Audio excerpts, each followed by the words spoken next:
Hi, Zalalam here from 2620 Isaac YouTube. Today we will discuss um, Java data types and arrays.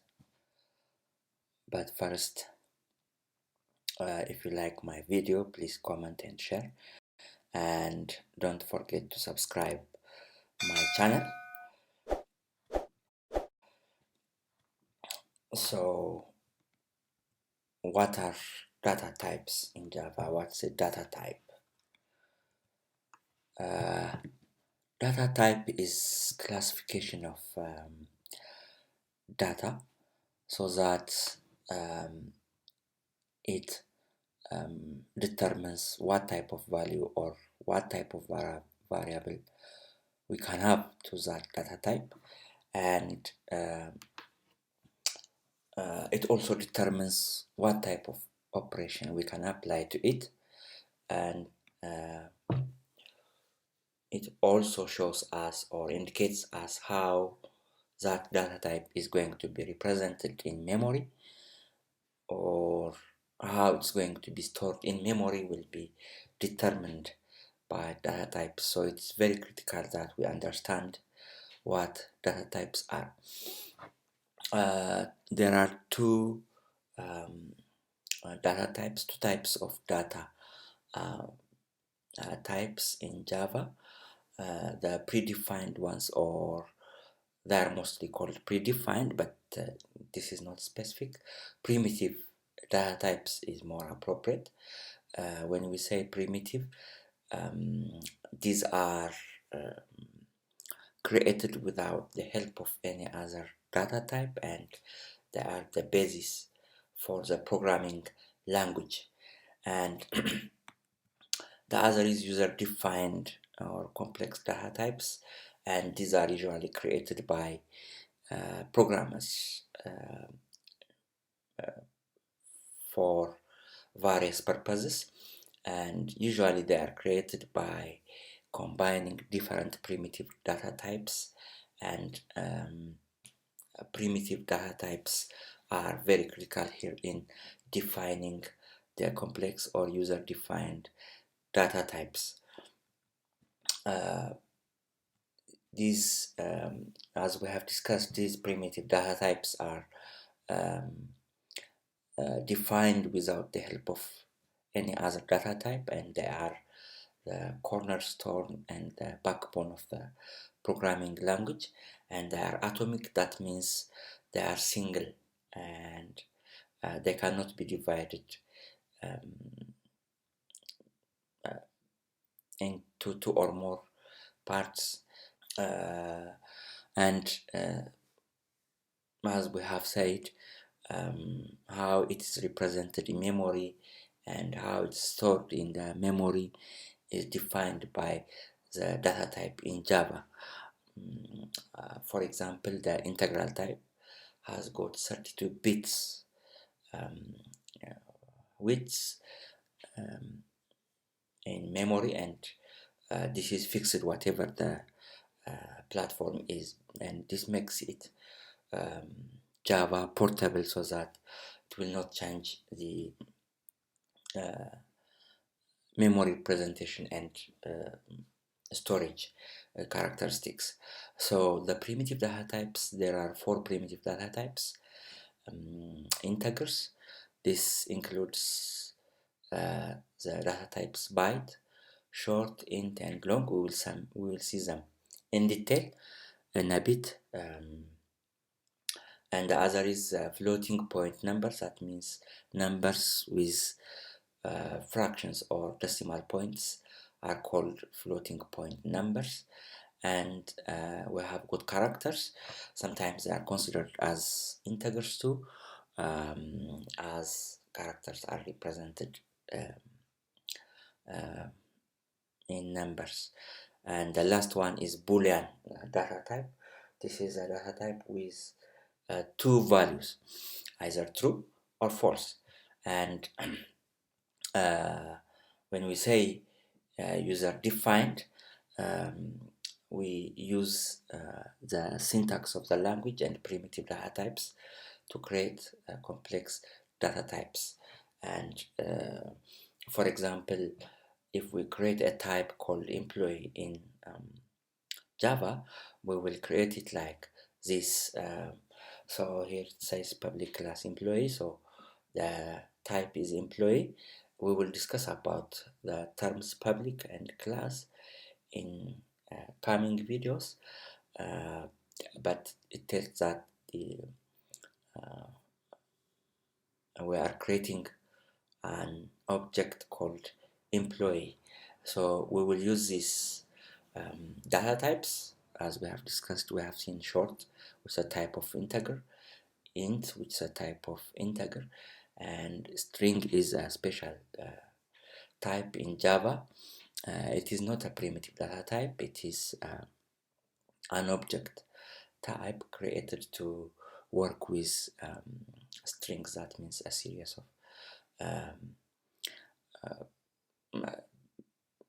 letters, numbers, and other characters.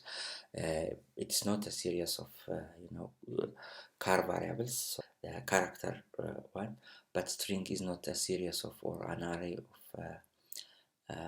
character. It is a special type of object that helps us work with strings or manipulate and work with strings.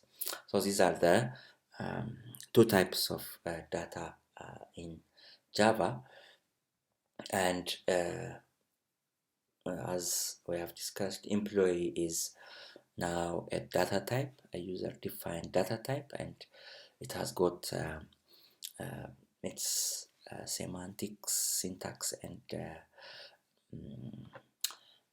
access rules that we will study later on when we reach to classes. So what is now we will see the primitive data types in detail, their characteristics and their possible values too. So when we say integers, okay, as we have discussed, integers define mainly the four integral types, and these include byte, short, int, and long, and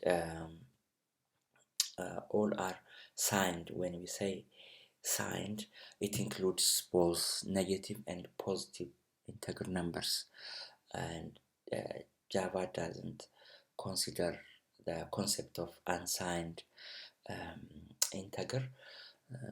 As you know, unsigned integer is designed to utilize the higher order bit for sign, that means negative or positive, but Java handles it in another way. We'll discuss it later on. So there is no concept of unsigned integer in Java, and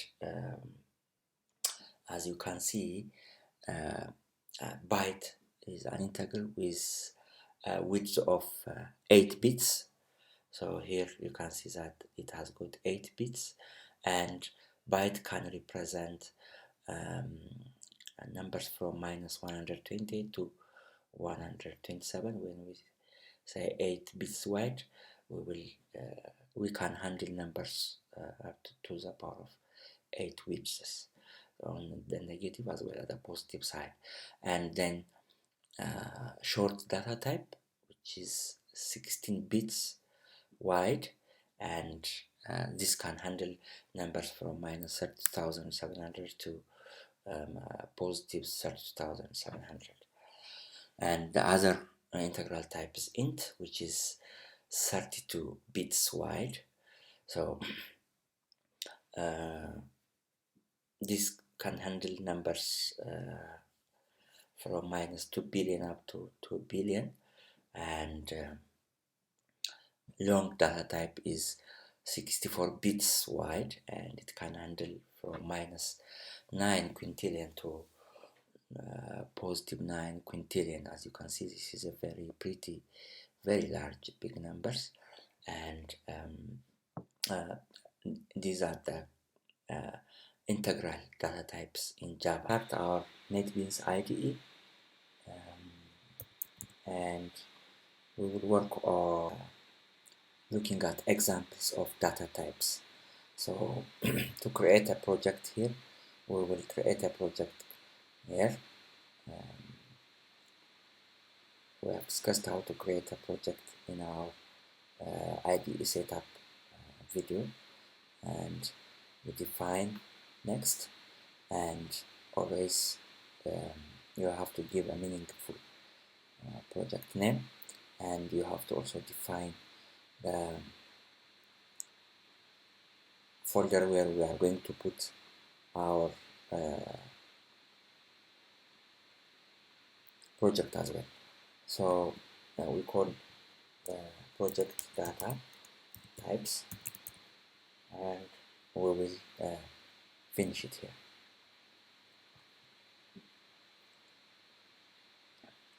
So the IDE will create as a project with a default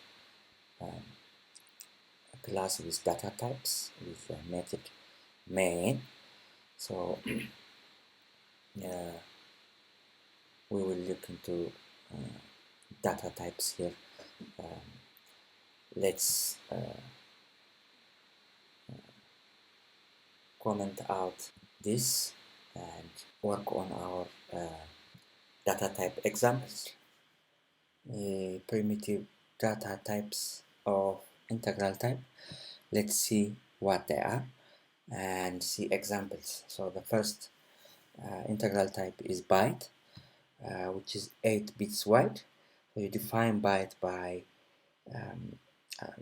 the type of data type, and then you define the identifier, which is my byte. We will discuss identifiers in a bit. So this is a name given to the variable. So here we can stop by putting semicolon. As we have discussed, all Java statements will end by semicolon.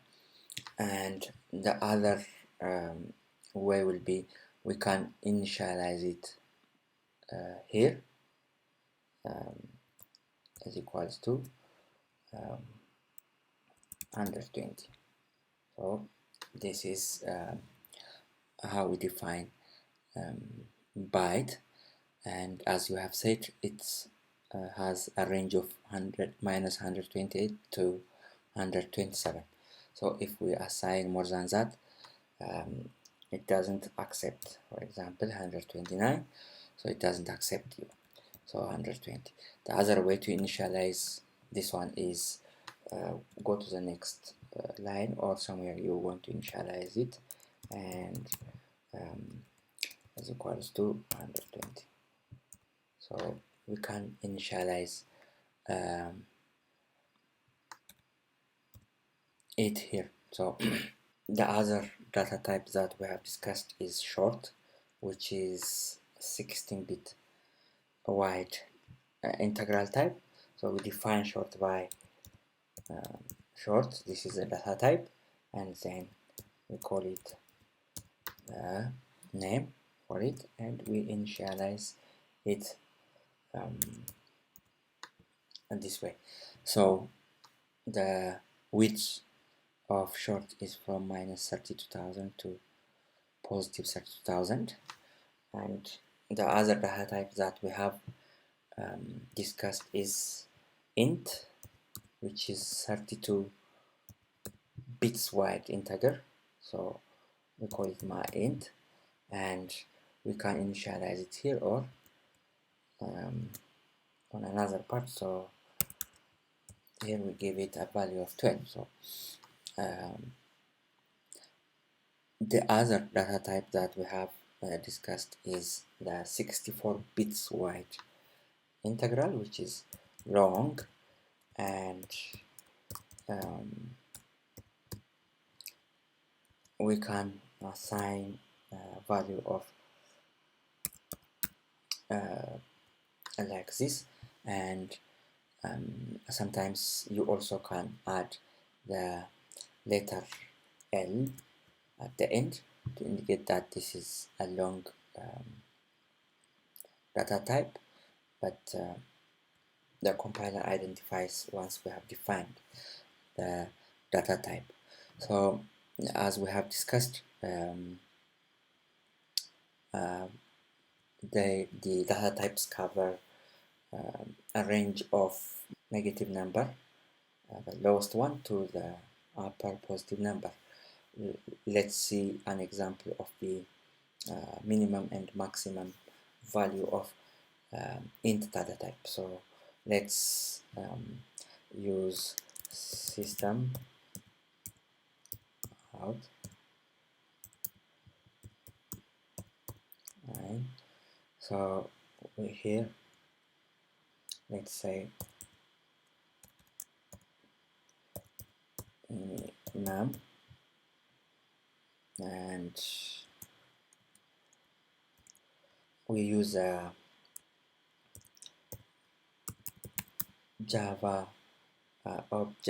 object for int data type and use its property called minimum, and then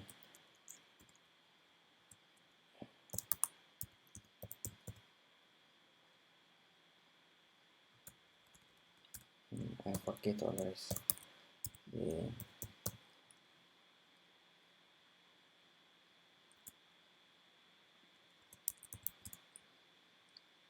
here we will put the maximum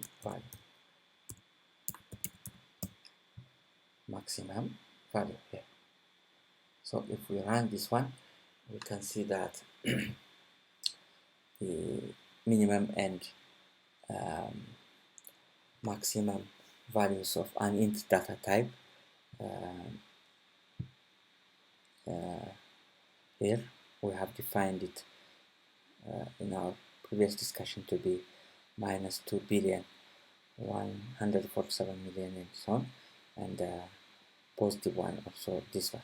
So if we print out all the minimum and maximum values of these integral data types,